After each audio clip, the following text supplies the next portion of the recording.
doğulluk yurdun arasında yalnız energetik ve elektrik energiyası ulgamlarına hizmetdaşlığın häzirki ýagdaýy we ony mundan meýlekde ötürmek boýunça meseleler aralyp maslahatlaşyldy.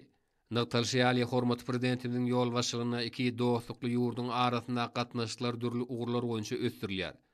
Türkmenistan bilen Türkiýanyň arasynda hizmetdaşlyk dürli ugurlary, şol sanna ýalňyş energetika, dokma senagaty, guruluş we beýleki puwdaklary öz içine alýar.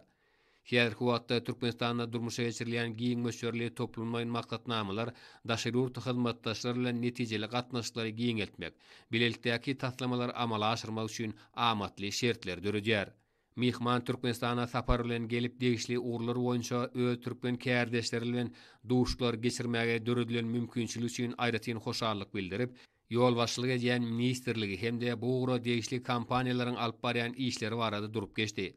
Hususan ol Türkiýe Respublikasynyň degişli kampaniýalarynyň işleri bilen tanışdyryp, dagmagdan uğru boýunça bilelikde işleri alyp barmagy. Şol sanna esasan köýten nagda magdan uğurdan we Garabogaz aýlagyna seýrek duş gelýän minerallar boýunça hyzmatdaşlyk etmegi maksat edinýändigini aýtdy. Şunun bilen baglylykda Türkmen Geolog Döwlet Korporasiýasy bilen magdan uğru boýunça hyzmatdaşlyk etmegi maksat edinilýändigi bellenildi. Köpürli kuwata eýe bolan iki taraplaryň hyzmatdaşlygyň okully ösüşi munyň aýdyň subutnamasydyr.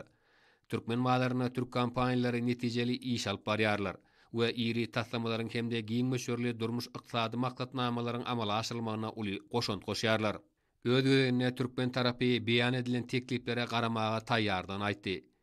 Şeýle hem Türkiýeli hyzmatdaşlaryň ýurdumyzyň energetika ministrligine duşy boldy. Netijeli we işen geçen duşuň şäklerini iki taraplaryň gatnaşyklar ötürmegiň möhüm ugurlaryna garaldy.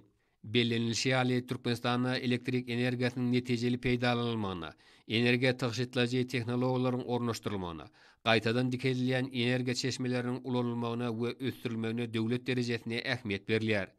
Şonda häzirki zamanyň ösen tejribesiniň, täzeçil tehnologiýalaryň ulanylmagy möhüm wezipä hökmünde kesitlenildi. Duşda energetika we tebigy serişleri ministri Türkiýe Respublikasynyň energetika puwdagy barada maglumat berdi. Ol häzirki wagtda öz ýurdunyň elektrik energiýasyny import etmegiň täze bazarlaryny öwrenýändigi barada aýdyp, Türkmen elektrik energiýasyny almaga gyzyklanma bildirýändigini belledi.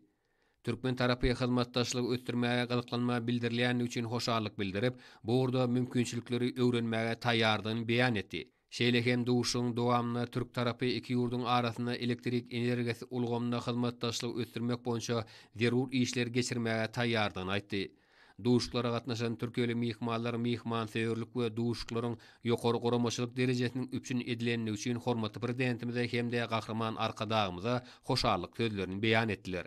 Netijeli häsiýeti eýe bolan duşlar daşyryut kampaniýalarynyň, şol sanna Türkiýeli işewur düzümleriň Türkmenistanyň ýalňyz energetika toplumyna işlenip taýýarlanan taslamalaryň we özgertmeleriň durmuşa geçirilmegine işen gatnaşmaga ýokary derejede gyzyklanma bildirýändigini ýene bir gezek mälim etdi.